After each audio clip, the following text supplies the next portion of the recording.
keseriusan sendiri ini bagaimana? Apakah masyarakat juga ikut berperan serta tidak ini untuk hal ini?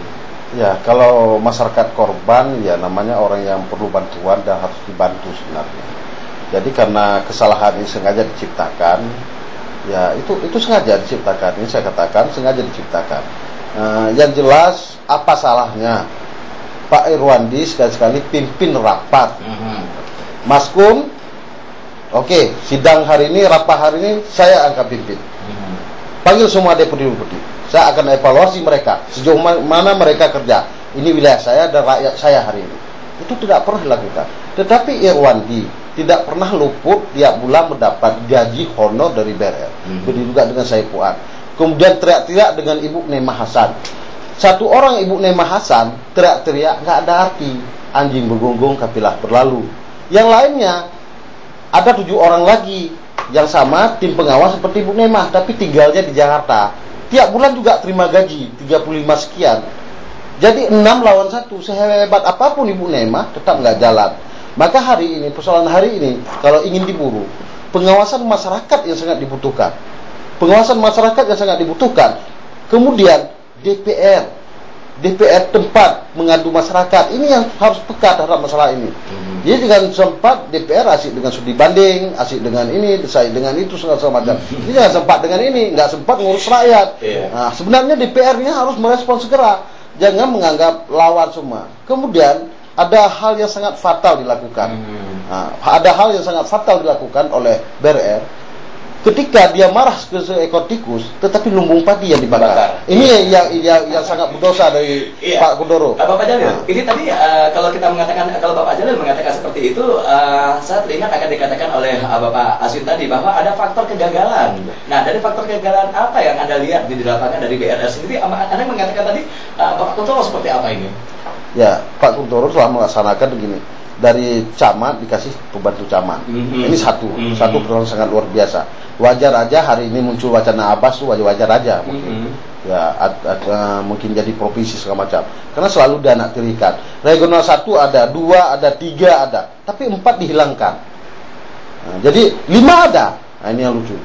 Di Pak Takwala, gara-gara masalah Pak Takwala, sebenarnya Pak Takwala dipindahkan, regional tetap dipertahankan. Jadi ini bisa dilakukan. Ini selalu harus koordinasi dengan Banda Aceh. Wajar aja, rumah rehab nggak jalan, semua nggak jalan. Ini apapun cerita sama Pak Lupi dan Pak Sepula, nggak ada artinya apa-apa. Karena mereka ini tidak mengambil keputusan. Pak Mahyudin sendiri bukan pengambil keputusan sebenarnya.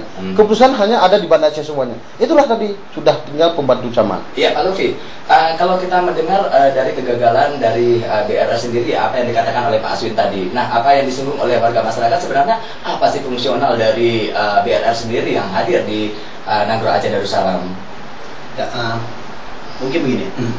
Kalau yang seperti Pak Aswin sampaikan, kalau dibilang tidak belajar, saya pikir untuk khusus Aceh Barat belajar.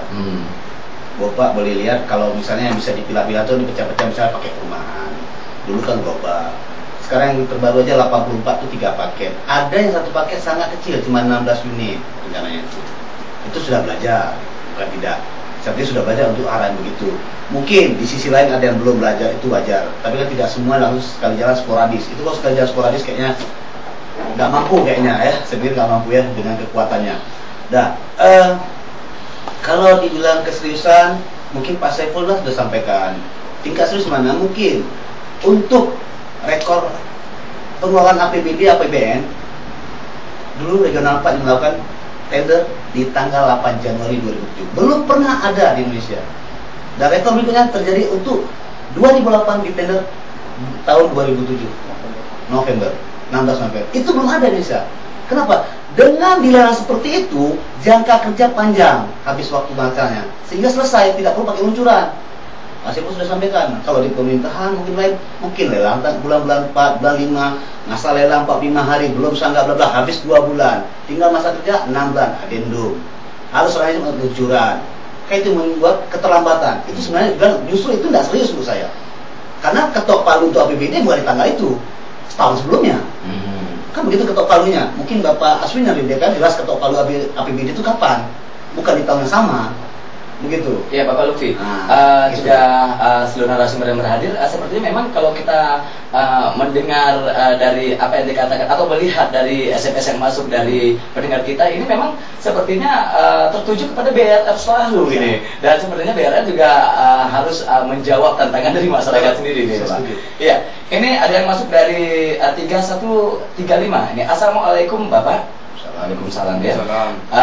Juga selamat malam buat Anda. Saya ini korban tsunami Pak. Saya mau tanya ini, sudah 3 tahun rumah kami sampai sekarang nggak jelas sampai kapan kami harus menunggu ini. Nah, yang ada yang udah meninggal dan nggak merasa dan tidak merasakan rumah tersebut ini, ya. Mohon perhatiannya Pak, jangan omong-omong saja. Nah, sebenarnya bisa tidak Anda memberikan kepastian kapan rumah kami akan selesai? Ini terutama tentunya untuk warga yang mungkin sekarang rumahnya lagi dibangun ini Pak. Kalau untuk pertanyaan Bapak tadi atau Ibu tadi, ya pendengar tadi, ya saya sampaikan bahwa kemarin mungkin Bapak Ibu sekalian semua mengurus pendataan rumah di Asperkim, mungkin kantornya dulu di Jalan Pulau. Nah, tahun 2007 Desember itu sana dianggap semua data yang sudah masuk selesai. Tapi ada kebijakan bahwa data itu harus divalidasi dengan tim vertib. Saya sampaikan terus bahwa tim vertib di sini terdiri dari siapa unsurnya. Nanti jangan masyarakat tanya vertib siapa lagi. Kayaknya biar ini ganti lagi, tambah lagi, enggak bisa sampaikan. Di vertib unsurnya pertama ada dari kepolisian, Angkatan Darat, Kejaksaan, Pemda dan KPA unsur masyarakatnya. Nah, untuk ketua asli itu adalah Wakapolres. Dan itu sudah divalidasi dan sampai detik ini untuk Aceh Barat belum total selesai untuk laporannya, divalidasi sudah.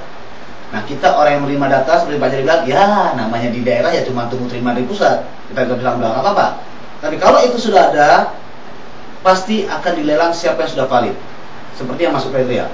Saya ambil contoh untuk Aceh Barat, saya baru dapat tadi rekamnya saja, cuma by name-nya jangan minta. Nanti datang kantor, Pak nama saya ada, saya belum tahu.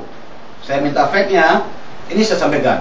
Untuk Aceh Barat, status yang dilaporkan waktu dari Bangpulau atau dari Asperkim waktu itu adalah jumlahnya total, itu termasuk rehab, rekor, relokasi, BSBT 5.045 jiwa atau kakak. Setelah divalidasi jumlah itu menjadi 4.313. Berarti ada penyusutan sekitar 732 dengan mungkin yang kriteria saya sampaikan tadi. Oke, utama berarti orang yang hancur rumahnya karena rekon atau nanti dia dilokasi di tanah lain.